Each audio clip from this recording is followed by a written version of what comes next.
हम सब लगभग हर रोज ही नक्शों का इस्तेमाल करते हैं, है ना? गूगल मैप से लेकर किसी मॉल के डायरेक्टरी तक। लेकिन हम शायद ही कभी ये सोचते हैं कि आखिर ये काम कैसे करते हैं। असल में हर नक्शा एक सीक्रेट लैंग्वेज में बात करता है, और आज हम उसी भाषा को डिकोड करना सीखने वाले हैं। ठीक है, तो चलिए शुरू करते हैं। सबसे पहली और सबसे बड़ी चुनौती जो किसी भी मैप मेकर के सामने आती है, जरा सोचिए, हमारी दुनिया तो गोल है, बिल्कुल एक गेंद की तरह। तो फिर उसे कागज के एक सपाट टुकड़े पर कैसे दिखाया जा सकता है? यही वो पहली पहेली है जिसे हमें सुलझाना है। देखिए, दुनिया को समझने के दो मेन तरीके हैं। एक तरफ तो है ग्लोब, जो कि पृथ्वी का एक एकदम सही छोटा सा मॉडल है। अगर हमें सारे महाद्वीपों और महासागरों को एक साथ देखना हो तो इसके लिए ये शानदार है। लेकिन अगर हमें सिर्फ अपने शहर या गांव का रास्ता खोजना हो तो तब एक ग्लोब उतना काम नहीं आता। और यहीं पर एंट्री होती है मैप्स की। ये दुनिया के एक छोटे से हिस्से पर जूम इन करके हमें सारी जरूरी जानकारी दे देते हैं। और यहीं से असली प्रॉब्लम शुरू होती है। जरा सोचिए, आपके पास एक पुरानी रबर की गेंद है जिस पर कुछ डिजाइन बना हुआ है, और आप उसे काट कर चपटा करने की कोशिश कर रहे हैं। क्या होगा? उस पर बना डिजाइन खिंच जाएगा, बिगड़ जाएगा, है ना? पृथ्वी के साथ भी बिल्कुल यही होता है। इसीलिए मैप बनाने वालों ने प्रोजेक्शन का तरीका निकाला।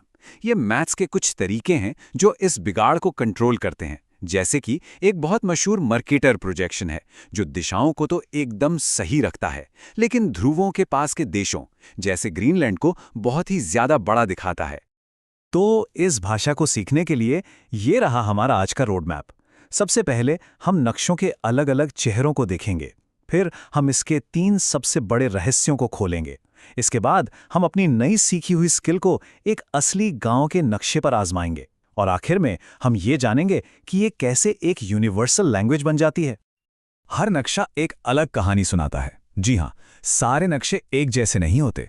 कुछ जमीन की असली कहानी बताते हैं तो कुछ इंसानों द्वारा बनाई गई बाउंड्रीज की। हर नक्शे का एक अलग चेहरा होता है, एक अलग मकसद होता है। मोटे तौर पर देखें तो 3 तरह की कहानियां होती हैं।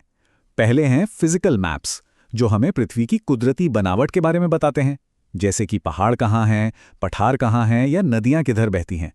दूसरे होते हैं पॉलिटिकल मैप्स, जो हमें इंसानों की बनाई दुनिया दिखाते हैं, देश, राज्य और शहरों की सीमाएं। और फिर आते हैं थीमैटिक मैप्स, जो किसी एक खास टॉपिक पर फोकस करते हैं, जैसे कि किसी इलाके में कितनी बारिश होती है या कहाँ-कहाँ सड़कें बनी हुई हैं। चलिए अब आते हैं इस पूरे विश्लेषण के सबसे जरूरी हिस्से पर। किसी भी नक्शे को समझने के लिए उसके 3 मेन कंपोनेंट्स, या यूं कहें कि 3 सीक्रेट्स को जानना बहुत जरूरी है। यही वो चाबियां हैं जो नक्शे की भाषा का ताला खोलती हैं। ये 3 सीक्रेट्स हैं। डिस्टेंस, जिसे पैमाना भी कहते हैं। दूसरा है डायरेक्शन, यानी दिशा। और तीसरा है सिंबल्स, यानी प्रतीक। इन्हें आप नक्शे की भाषा की ग्रामर और अल्फाबेट समझ सकते हैं। एक बार इन्हें समझ लिया तो कोई भी नक्शा पढ़ना मुमकिन हो जाता है। तो सबसे पहला सीक्रेट, पैमाना। ये बेसिकली मैप और असली दुनिया के बीच का एक एग्रीमेंट है। मान लीजिए आपके घर और स्कूल के बीच की दूरी 10 किलोमीटर है और नक्शे पर इसे सिर्फ 2 सेंटीमीटर से दिखाया गया है। इसका मतलब क्या हुआ? इसका मतलब है कि नक्शे का 1 सेंटीमीटर जमीन के 5 किलोमीटर के बराबर है। बस यही पैमाना या स्केल है। अच्छा, यहां एक मजेदार बात है जो अक्सर लोगों को कंफ्यूज करती है। बड़े पैमाने वाले नक्शे असल में छोटे एरिया को दिखाते हैं, जैसे कोई गांव, लेकिन बहुत ज्यादा डिटेल के साथ। वहीं छोटे पैमाने वाले नक्शे बहुत बड़े एरिया को दिखाते हैं, जैसे कि पूरा देश, लेकिन उनमें डिटेल्स कम होती हैं। तो एक सिटी प्लानर बड़े पैमाने वाले नक्शे इस्तेमाल करेगा, जबकि एक मौसम वैज्ञानिक छोटे पैमाने वाले नक्शों को देखेगा। तो हमारा दूसरा सीक्रेट है डायरेक्शन। ज्यादातर नक्शों में आप देखेंगे कि ऊपर की तरफ एक तीर का निशान होता है जिस पर एन या ऊ लिखा होता है। ये हमें बताता है कि उत्तर दिशा किधर है। ये जानकारी बहुत जरूरी है, क्योंकि एक बार हमें उत्तर का पता चल गया तो बाकी की मेन दिशाएं दक्षिण, पूर्व और पश्चिम का पता लगाना एकदम आसान हो जाता है। ये हमें नक्शे पर खुद को सही जगह रखने में मदद करता है। और अब आता है हमारा तीसरा और आखिरी सीक्रेट, सिंबल्स। अब जाहिर सी बात है, हम एक नक्शे पर असली इमारत, पुल या पेड़ तो बना नहीं सकते। इसलिए हम उन्हें दिखाने के लिए कुछ खास अक्षरों, रंगों और चित्रों का इस्तेमाल करते हैं। ये सिंबल्स कम जगह में बहुत सारी जानकारी दे देते हैं। इन सभी सिंबल्स का क्या मतलब है, ये समझाने के लिए नक्शे पर एक की या लेजेंड भी दिया होता है। और पता है, कलर्स भी इसी यूनिवर्सल लैंग्वेज का एक बहुत जरूरी हिस्सा हैं। इन रंगों के मतलब पर एक तरह की इंटरनेशनल सहमति है, ताकि कोई भी कहीं भी इन्हें आसानी से समझ सके। ये रंग अक्सर बिल्कुल लॉजिकल होते हैं। नीला रंग पानी के लिए, भूरा रंग चट्टानी पहाड़ों के लिए, पीला रंग सूखे पठारों के लिए और हरा रंग हरियाली वाले मैदानों को दिखाने के लिए इस्तेमाल होता है। इससे एक नज़र में ही बहुत कुछ समझ आ जाता है। चलिए, थियरी तो बहुत हो गई, अब टाइम है इसको प्रैक्टिकल में अप्लाई करने का।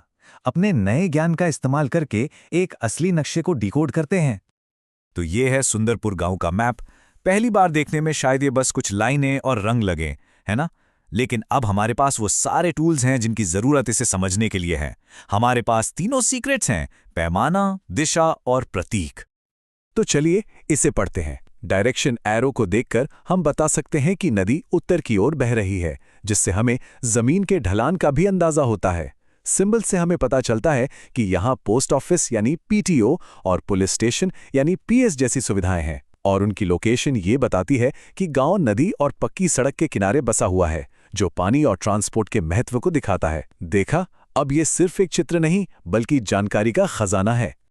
तो आखिर में ये बात बिल्कुल साफ हो जाती है कि नक्शे सिर्फ कागज के टुकड़े नहीं हैं, वे एक बहुत ही पावरफुल कम्युनिकेशन टूल हैं, जो एक ऐसी भाषा बोलते हैं जिसे कोई भी सीख सकता है। और ये बात इस कोट में एकदम सही कही गई है। इन तीन रहस्यों, दूरी, दिशा और प्रतीक के ज्ञान के साथ कोई भी कहीं भी किसी भी नक्शे को उठा सकता है और उसकी कहानी को समझ सकता है, भले ही उसे वहां की लोकल भाषा आती हो या नहीं। तो इस पूरे डिस्कशन का निचोड़ क्या है? अगली बार जब कोई नक्शा सामने आए, चाहे वो फोन पर हो या किसी पुरानी किताब में, तो एक पल के लिए रुकना चाहिए। उसे सिर्फ एक रास्ता बताने वाले टूल की तरह नहीं, बल्कि एक कहानी की तरह देखना चाहिए। और अब उस कहानी को पढ़ने की समझ हम सबके पास है।